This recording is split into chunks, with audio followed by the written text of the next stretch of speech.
అందరికీ నమస్కారం. Welcome to our channel. Subscribe చేసుకున్న ప్రతి ఒక్కరికి నమస్కారాలు. చేసుకోకపోతే దయచేసి సబ్స్క్రైబ్ చేసుకోండి. మన పోరాటం వేరు, మన ప్రయత్నం వేరు. కానీ ఇప్పుడు మాట్లాడుతున్న టాపిక్ వేరు. సో బండి భగీరథ అనే పిల్లగాడికి నాకు తెలిసి అండి, బయటికొచ్చి వాళ్ళ వాయిస్ వినిపించిన వాళ్ళల్లో అతడికి మంచి జరగాలి అని ఆలోచించిన అతి కొద్ది మందిలో నేను ఒకడిని అని చెప్పుకోవడానికి నేను హ్యాపీగా ఫీల్ అవుతున్నానండి. ఎందుకంటే నేను ఒక తండ్రినే. పిల్లగాళ్ళు తప్పు చేస్తే సరిదిద్దాల్సిన బాధ్యత పెద్దలపైన ఉంటుంది. ఇప్పుడు బండి భగీరథ అనేవాడు తప్పు చేశాడా లేదా అని నేను ఎప్పుడూ మాట్లాడలేదండి. ఏది ఈ విషయంలో ఆ అమ్మాయి తప్ప, ఆ అబ్బాయి తప్ప అని నేను ఎక్కడా మాట్లాడలేదు. వాడుకొని వదిలేయాలనుకున్నాడా, ఎమోషనల్గా అటాచ్ అయ్యాడా, లేకపోతే ఆ అమ్మాయి తల్లిదండ్రులు రెచ్చగొట్టారా, ఏం జరిగిందన్నది ఎవరు ఇష్టం వచ్చినట్లు వాళ్ళు చెప్తున్నారు. కానీ అసలైన వాస్తవాలు ఎప్పుడు బయటికి రావు. ఎందుకంటే అది ఇద్దరు వ్యక్తుల మధ్య జరిగినప్పుడు అది వాళ్ళకే తెలుసు.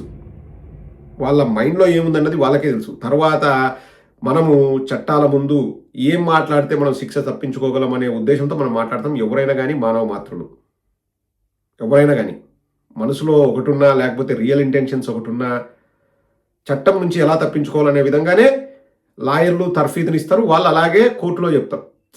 ఆ తర్వాత ఇంకా చట్టాలు వాటి పని అవి చేసుకుని వెళ్తాయి. ఇంకా మనం ఏం మాట్లాడాల్సిన అవసరం లేదు. ఇక్కడ ఒకటైతే నేను ఖచ్చితంగా చెప్పగలనండి, రెండు భాగాలుగా దీన్ని విడదీయచ్చు.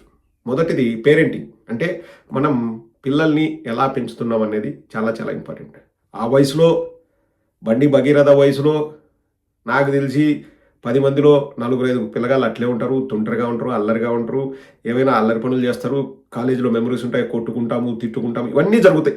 ప్రతి ఒక్కరి లైఫ్లో కూడా జరుగుతాయి. కానీ ఆ రోజు ఆ పని చేసినప్పుడు వాళ్ళ తోటి విద్యార్థుల్ని కొడుతూ వీడియోలు తీసి ఆ వీడియోలు సర్క్యులేట్ చేసుకున్నప్పుడే గూబ పగలగొట్టినంటే వాడు ఈరోజు ఈ పని చేసేవాడు కాదు, ఖచ్చితంగా.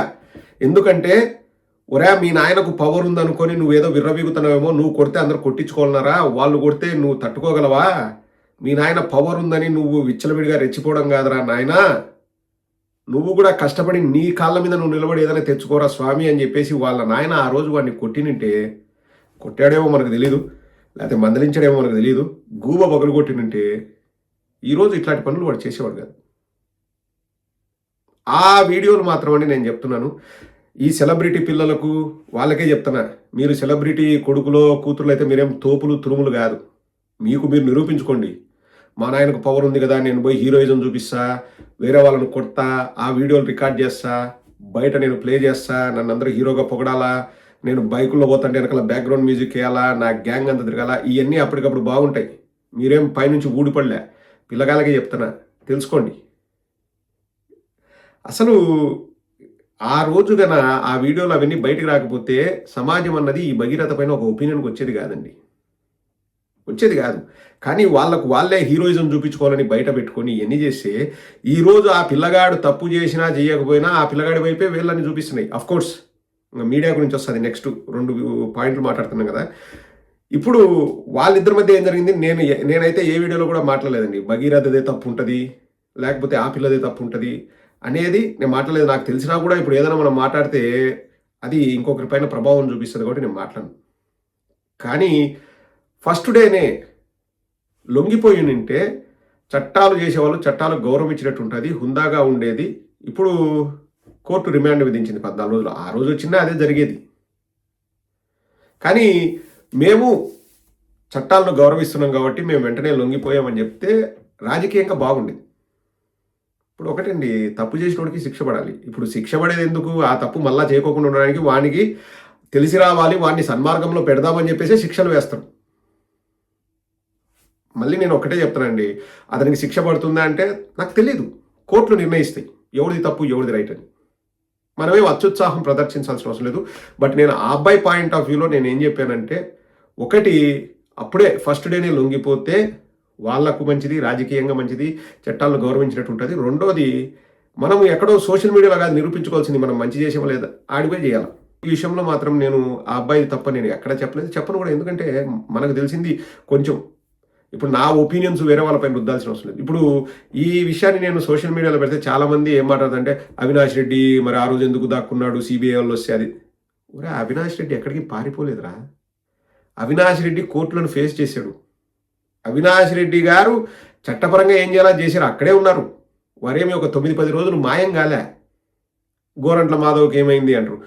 ఒరే నాయన, గోరంట్ల మాధవ్ కేసులో నేను క్లియర్గా చెప్పా, గోరంట్ల మాధవ్ ఏదో చేశాడని లేకపోతే ఎవరో బాధితురాలు ఉందని బాధితురాలు బయటకు వచ్చి ఆమె కేసు పెట్టడమో లేకపోతే బయటకు వచ్చి ఆమె బాధ చెప్పుకుంటే మేము ఖచ్చితంగా ఆమె సైడ్ నిలబడే వాళ్ళం.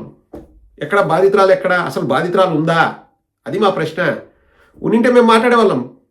ఏం గోరంట్ల మాధవ్ నాకేం బంధువు కాదు, మా పార్టీ వాడైనా కానీ ఎవరు తప్పు చేసినా తప్పే. అటువంటి తప్పు చేసినాడు వెనకసే మా పార్టీకే నష్టం. కానీ తప్పు చేసినాడని ఎవరు చెప్తున్నారు? ఆ బాధితురాలు వచ్చి చెప్పిందా? అసలు బాధితురాలు ఉందా? అసలు ఎక్కడుంది? తీసుకురమ్మని మాట్లాడదాం. ఇప్పుడు ఒకటండి, మనం ఒక సమాజంగా ఉన్నప్పుడు మన వాళ్ళు తప్పు చేసే వెనకేసుకొచ్చి అవతల వాళ్ళు తప్పు చేసే దుమ్మెత్తి పోస్తే అది స్వార్థం అవుతుంది. ఇక్కడ మనము సమాజ హితం కోరే వాళ్ళము. మళ్ళీ ఒకటే ఆలోచించాలి. ఆ పిల్లగాడి మంచి ఆలోచించేవాడైతే ఇప్పుడు చట్టాలు ఎందుకున్నాయండి? ఏదో పోలీస్ స్టేషన్కో లేకపోతే జైలుకి వెళ్తే వాడు తప్పు చేసినట్టు కాదు, లేకపోతే వాడు నిజంగా నేరం రుజువు చేసుకున్నట్లు కాదు. అక్కడికి పోతే భగీరథ కూడా తప్పు చేయకపోతే వాడికి న్యాయం జరుగుతుంది అనేది నేను అనేది.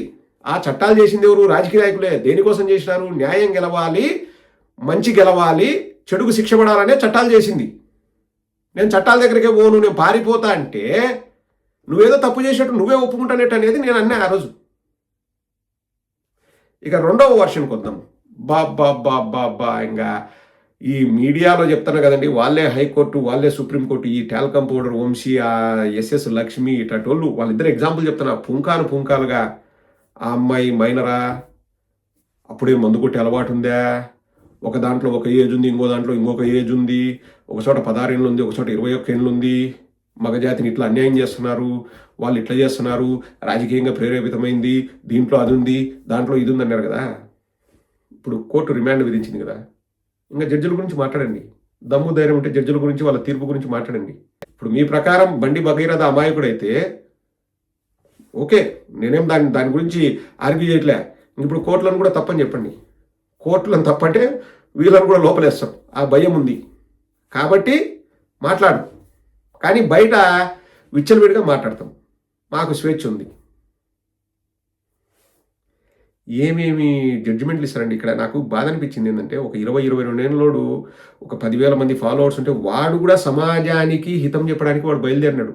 బండి భగీరథను ఇట్లా ట్రాప్ చేసినారు, అట్లా ట్రాప్ చేసినారు, ఆ అమ్మాయి ఇట్లా చేసింది, వీళ్ళు అట్లా చేసినారని. ఒరే మీకు ఆ వయసు లేదు, మీకు పరిణితి లేదు అంటే ఎట్లండి ఇంకా వీళ్ళని మార్చేది? మీడియాను ఏ విధంగా మనం మార్చగలం? అసలు ఒక చిన్న పాప, ఎవరిది తప్పుందో తర్వాత మాట్లాడుకుందాం. నేను బండి భగీరథను కూడా ఇక్కడ నేను తప్పు పట్టట్లేదని మళ్ళీ చెప్తున్నా.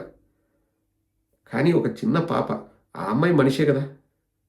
వాళ్ళ తండ్రిదండ్రులు ఇట్లా చేయమని చెప్పి ఆ అమ్మాయికి చెప్పింటే వాళ్ళ తల్లిదండ్రుల్ని కఠినంగా శిక్షించండి. నేను అది కూడా చెప్తున్నా, ఇంతకు 10 శిక్ష పడాలి వాళ్ళకి. ఒకవేళ ఒక చిన్న అమ్మాయితో వాళ్ళ తల్లిదండ్రులు ఈ పనులు చేయించింటే, ఏదో వీళ్ళు అంటారు కదా ట్రాప్ గీప్ అని, వాళ్ళకి శిక్ష పడాలా.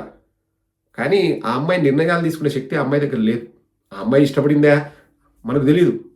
కానీ ఒక వయసు వచ్చేంత వరకు మనకు ఎందుకు కొన్ని పనులు చేయకూడదని మన చట్టాలు అవన్నీ ఎందుకు చెప్తాయి అంటే, అప్పటికి ఇంకా పరిణితి ఉండదని. ఆ అమ్మాయి ఇప్పుడు ఎంత మనోవేదన అనుభవిస్తుంటుంది. సరే, ఫేస్ చూపిలేదు, ఆ అమ్మాయి పేరు చెప్పలేదు, చెప్పకూడదు కూడా. కానీ ఆ అమ్మాయికి మనసు అనేది ఒకటి ఉంటుంది కదా. ఈ రోజు కాకపోయినా రేపైనా, ఇంకొక 10 రోజుల తర్వాత, ఇంకొక 20 రోజుల తర్వాత అయినా ఆ అమ్మాయి కూడా మీడియాలో ఎక్కడో ఒకటో చూస్తాను కదా. ఆ అమ్మాయి గురించి అంత ఇదిగా రాస్తే ఆ అమ్మాయి ఎంత బాధపడుతుంది?